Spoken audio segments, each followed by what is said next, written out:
La paz de Westfalia. Los ecos de una región alemana resuenan hasta nuestros días en todo el mundo. Para quienes su día a día transcurre en la diplomacia, en el derecho internacional o estudiando relaciones internacionales, el nombre de Paz de Westfalia es una de las referencias básicas de su trabajo. El año 1648 les es casi tan célebre como 1492. Pero para la gran mayoría de las personas, tal vez solamente se asocia este nombre a una localidad en Alemania.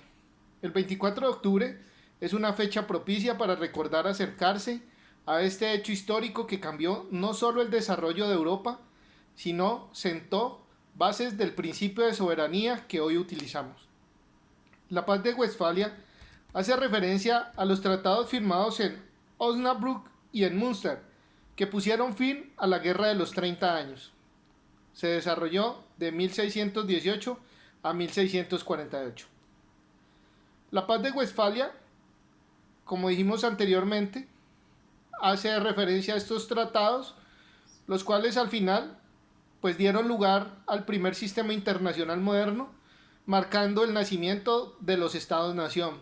De igual manera, por primera vez en la historia, se consigue la paz mediante negociaciones diplomáticas. Dan fin a la supremacía de los Habsburgo en todo el continente europeo y finalizan las guerras de religión en Europa. La Guerra de los 30 años. La historia de Alemania ha sufrido grandes traumas que han marcado la memoria nacional de ese país. Uno de ellos fue la Guerra de los 30 años. Como dijimos anteriormente, se desarrolló de 1618 a 1648. Durante este tiempo, cada estado alemán y tropas de todas las potencias europeas lucharon en lo que hoy es el territorio de Alemania.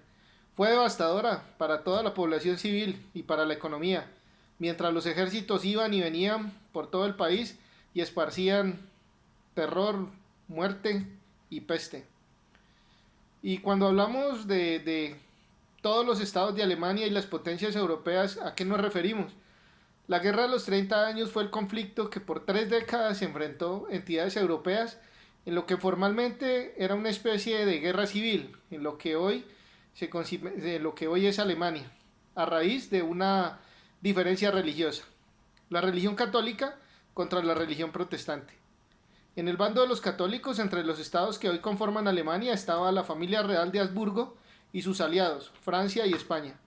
Por el otro lado, los protestantes alemanes en otros estados y sus aliados Suecia, Dinamarca y Holanda.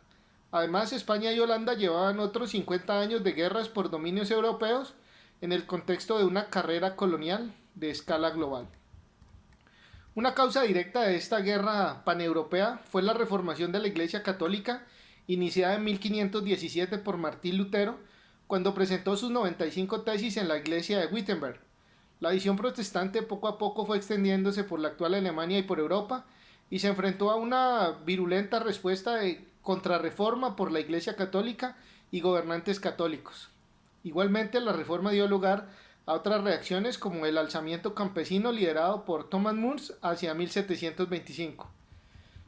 Cuando la guerra de los 30 años finaliza, pues da como resultado, uno, que el enfrentamiento religioso en el imperio alemán entre católicos y protestantes. Dos, la disputa entre Francia y España por la hegemonía europea. Y tres, los intentos de Suecia y Dinamarca de controlar el Báltico. Eso sucedió durante esos 30 años de esa guerra. Los tratados que salieron de la paz de Westfalia.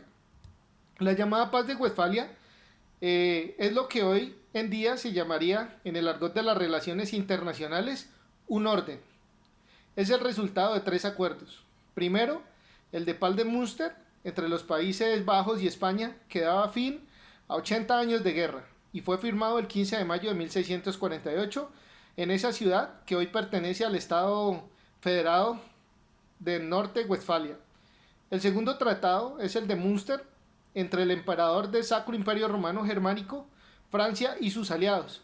Y por último, un tercer tratado que es el de Osnabrück, ciudad actual del estado de Baja Sajonia, entre el Imperio, Suecia y otros aliados protestantes.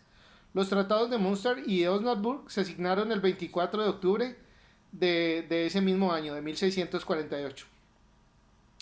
Estos instrumentos fueron el resultado de 7 años de congresos diplomáticos, lo que hoy equivaldría a reuniones ministeriales que se realizan frecuentemente entre los gobiernos europeos o latinoamericanos, en los que participaron más de 100 delegaciones.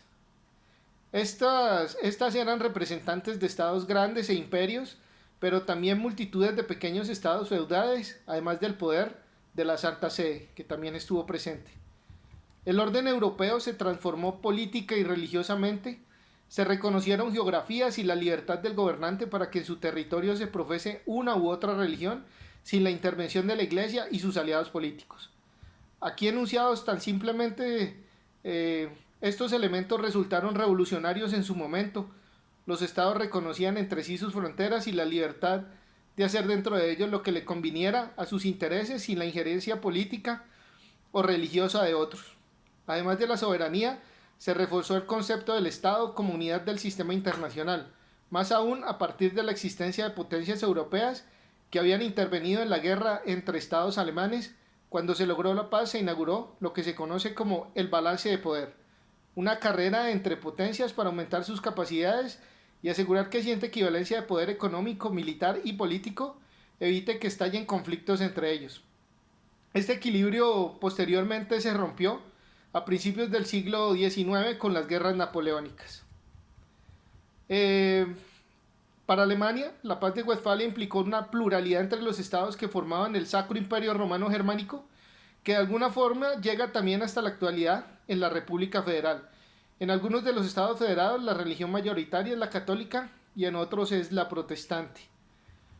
Después de la Guerra de los 30 años y de lograr la paz de Westfalia, hubo una recomposición del mapa político europeo, sobre todo en lo relacionado con la hegemonía continental francesa.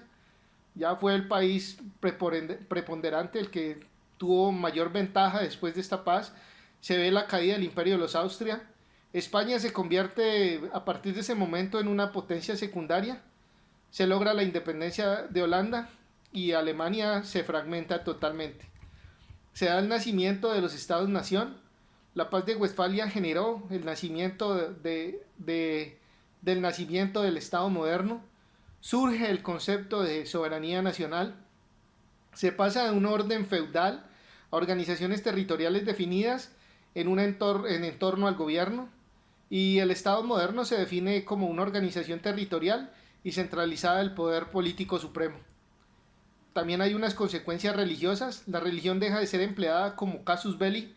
El papado deja de ostentar el poder político europeo. Se reconoce al catolicismo, el calvinismo y luteranismo y dio potestad a los estados para elegir su confesión. Efectos políticos. Hay una remodelación en las bases del derecho internacional, desintegración de la República Cristiana e imperialismo de Carlos V, aceptación de la soberanía territorial y la igualdad entre los estados. Con eso concluyo la intervención sobre la paz de Westfalia.